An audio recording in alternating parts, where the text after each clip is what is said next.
네, 오프닝 벨과 함께하고 계십니다. 이어서 김기성 앵커가 꼽은 이슈 8 함께할 텐데요. 어떤 이슈들이 있는지 함께 말씀 나눠보도록 하겠습니다. 중국 검찰이 이번에는 텐센트를 압박하고 나섰다는 소식인데요. 어떤 내용이죠?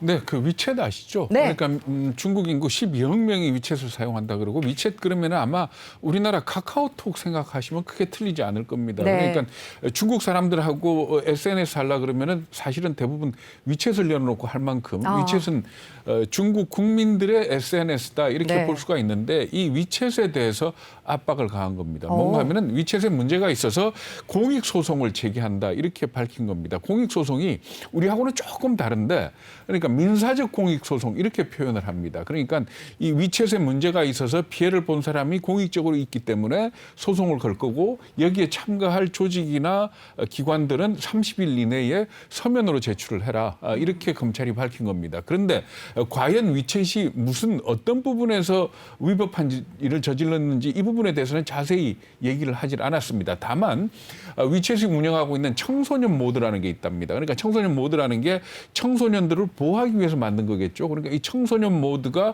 청소년 보호법을 위반한 혐의가 있다 이렇게 밝히고 있거든요. 그런데 네. 여기에 대해서 텐센트 그러니까 위챗을 운영하는 텐센트 입장에서는 뭐라고 얘기를 하는가 하면 이 청소년 모드라는 게 작년 10월에 관계 기관의 요구에 따라서 자기들이 주도적으로 만들었다. 그리고 계속 기능을 개선을 하고 있다. 이렇게 얘기를 했습니다. 그러니까 이 얘기만 쭉 놓고 본다면은 위챗 그러니까 SNS 우리나라 카카오톡으로 치면 카카오톡의 어떤 서로 간에 뭐 이 카톡이라고 하는 이 과정에서 뭔가 청소년 보호를 위해서 필요한 게 있어서 청소년 모드라는 걸 따로 만들었고 그런데 이 청소년 모드를 만들었음에도 불구하고 청소년 보호법에 위반된다는 게 중국 검찰의 입장인 겁니다. 근데 우리가 생각을 하면 작년 10월에 만든 걸 가지고 지금 고발할 정도까지일까라는 생각이 들지 않습니까? 네, 뭐 이를테면 그렇죠. 수정을 요구한다든지 지시를 할 수 있는 거 아닙니까? 그럼요. 그런데 어쨌든 간에 텐센트 입장에서는 바짝 엎드렸습니다. 그러니까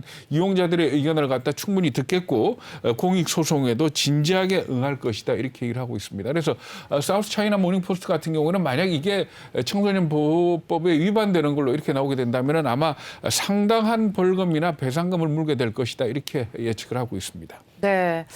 근데 지금 뭐 텐센트의 보고서가 심기를 건드렸을 가능성이 있다 이런 얘기가 있던데 어떤가요? 네. 그러니까 텐센트가 6일 날 미국하고 중국 IT 기업들의 기술 격차에 대한 보고서를 내놨었습니다. 그런데 이 보고서 내용을 보면 사실 별거 아닙니다.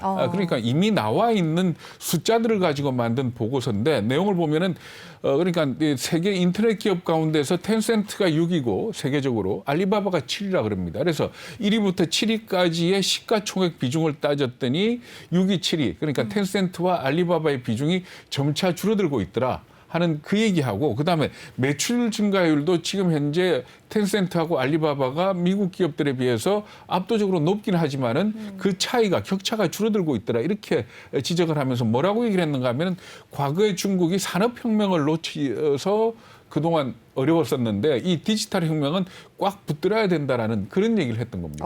그래서 일부 언론들이 혹시 이 보고서가 빌미가 된 거 아니냐라는 지적도 하고 또 텐센트 입장에서도 검찰에서 이런 조사가 들어오게 되니까 이 보고서를 홈페이지에서 내려버렸습니다. 그러니까 적어도 심기를 건드리진 않겠다라는 그런 입장이다 이렇게 보시면 될 것 같습니다. 어쨌든 간에 상당히 중국 공산당 당국의 이 빅테크에 대한 전방위적인 압박이 계속되고 있는 걸로 이렇게 보는 게 옳을 것 같습니다. 네.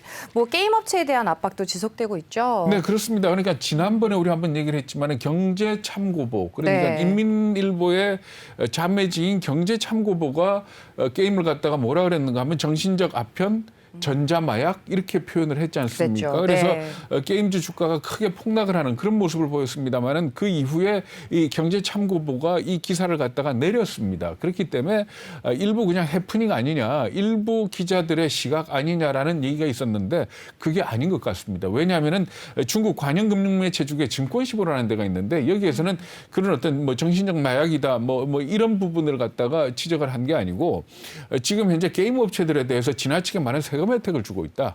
그래서 이 세금 혜택을 없애야 된다. 왜 그런가 하면은 게임 업체들이 이젠 클 만큼 컸고 네. 세계적인 위상도 있는 기업들인데 계속 세금 혜택을 준다는 거는 맞지 않지 않느냐. 그러니까 그동안 받았던 세금 이 혜택을 인민들한테 돌려줘야 된다라는 그런 얘기를 한 겁니다. 그러니까 네. 중국의 법인세가 25%라 그러거든요. 그런데 게임 업체들은 15%의 적용을 받고 있고 이게 만약에 국가의 어떤 인터넷 사업이다라는 쪽으로 인정을 받게 되면은 법인세가 10%밖에 안 된다 그럽니다. 그러니까 전반적으로 본다면은 그게 어떤 정신적 마약 아편이든 아니든 간에 게임 업체에 대한 중국 정부 당국의 규제는 좀 더 강화되지 않겠느냐 이렇게들 예상을 하고 있는 겁니다. 네, 이번에 영상 스트리밍 업체에 대해서도 규제가 나올 것 같다, 이런 얘기도 나오던데요. 네, 네, 틱톡 생각하시면 됩니다. 네. 영상 스트리밍 업체. 그러니까 중국 공산당 당보 중에 경제일보라는 데가 있는데 이 경제일보가 논평을 통해서 이 영상 스트리밍 업체들에 대해서 비난을 한 겁니다. 그런데 네. 이 논평이 인민일보에도 그대로 게재가 됐습니다. 그래서 이게 중국 공산당의 어떤 기본적인 방향이구나 이렇게들 파악을 하고 있는 거거든요. 그런데 내용이 뭔가 하면 사실 이런 영상 스트리밍 업체들 같은 경우에는 이 조회수 네. 를 가지고 경쟁을 하지 않습니까? 이러다 보니까 사실 우리가 봐도 가끔 좀 저속하고 좀 낯뜨거운 그런 영상들이 올라오는 그런 경우가 그렇죠. 있죠. 네네. 근데 이걸 갖다가 공산당 당보가 정식으로 문제를 삼은 겁니다. 그러니까 이 말하자면 스트리밍 플랫폼들이 이렇게 조회수를 가지고 경쟁을 하다 보니까 저속하고 좋지 않은 그런 영상들이 올라오지 않느냐. 네. 그래서 규제를 해야 된다.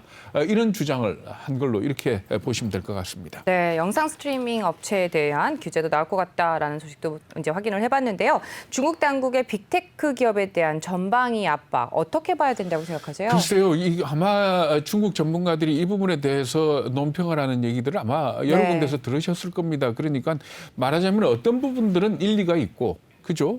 예를 들자면은 지나치게 저속한 영상이 올라온다. 사실 민주국가에서는 그랬을 경우에는 자체적인 검열에 맡기거나 네. 아니면 우리 같은 경우는 방송통신위원회 같은 데서 제재를 한다든지 이런 네, 식으로 하는데 그렇죠. 정부가 직접 나서서 그런 부분까지 한다는 것 자체가 좀 다르긴 합니다만은 어떤 방향 제시에 있어서는 옳다 이렇게 볼 수 있는데 제가 그 중국 전문가들 논평을 쭉 들으면서 제일 수긍이 가는 부분이 뭔가 하면 중국 정부 당국, 중국 공산당의 모든 신경은 지금 내년 10월에 있을 당대회에 달려 있다. 이렇게 보시면 됩니다. 물론 시진핑 주석이 3기 연임하는 데 대해서는 아마 세계적으로 다들 그럴 것이다라고 생각을 하지만은 중국 공산당 입장은 그런 것 같지는 않습니다. 그러니까 말하자면 내년에 3기 임기를 시작하기 위해서는 전폭적인 지지나 중국 분위기를 만들어야 되고 지금 하고 있는 빅테크에 대한 규제 아니면 기업들에 대한 어떤 압박 이런 것들은 모두 말하자면은 중국 일반 인민들, 일반 국민들한테 표를 사는 네. 인기를 얻는 정책들 아니냐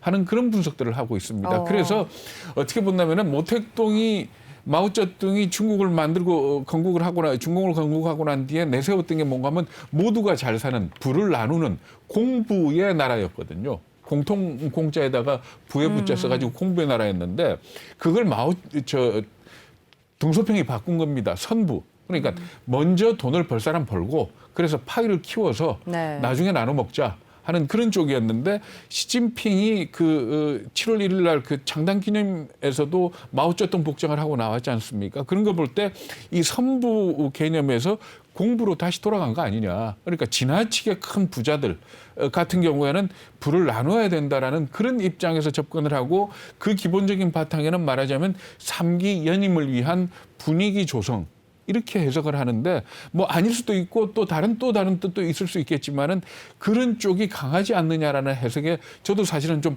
동감이 가는 그런 입장입니다. 네, 첫 번째 소식으로 중국 당국의 기업에 대한 규제 확인해 보셨습니다. 이어서 두 번째 이슈도 함께 확인을 해볼 텐데요. 미국은 국가가 백신 접종을 강제하지는 않지만 기업 차원에서 백신 접종을 의무화하는 곳이 굉장히 많은 것 같아요. 네, 그렇습니다. 우리가 알기로는 마이크로소프트, 구글이 이 백신 접종을 의무화했다라는 기사들 전해드렸지 않습니까? 네. 그런데 CNN 같은 경우에는 백신 접종을 의무화하고 거기에 따른 제재까지 가했습니다. 그러니까 네. 백신 접종을 맞지 않고 출근한 직원 3명을 해고를 했다.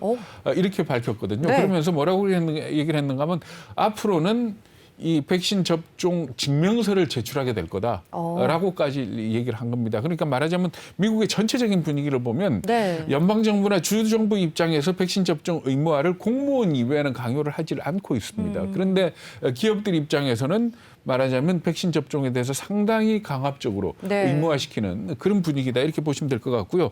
그리고 CNN 같은 경우에는 사무실 복귀일 정도 늦추는 걸로 이렇게 발표를 했습니다. 네, 뭐 미국 기업들 뭐 사무실 출근 말씀하신 것처럼 네네. 사무실 출근 일정도 늦추고 있다고 하더라고요, 네네. 실제로. 네. 아까 장 연구소 하면서도 그 얘기 잠깐 네. 하셨죠. 그러니까 아마존 같은 경우에는 원래 8월 달이었다 9월 달로 늦췄고 이 9월을 갖다 내년 1월로 또 미뤘습니다. 그뿐만이 아니고 금융업체 중에서는 블랙록이라든지 자산운용업체 네, 블랙록 네. 아시죠? 블랙록이나 웰스파고 같은 경우에 출근 날짜를 미뤘고요. 아하. 마이크로소프트나 애플, 구글 같은 경우에도 전부 다 출근 날짜를 뒤로 미뤘습니다. 네. 이거는 뭔가 하면 미국 경제가 완전히 재개되기까지는 상당히 좀 시간이 걸리지 않겠느냐. 그러니까 결국은 미국 경제가 완전히 재개되고 모든 일자리가 복구가 되려 그러면은 직원들이 그러니까 월급쟁이들이 회사에 나가서 점심도 사 먹고 움직이고 사람도 만나고 해야지 결국은 경제가 정상화될 거 아닙니까? 그러기까지는 조금 더 시간이 걸릴 것 같다라는 예측이 가능한 부분입니다.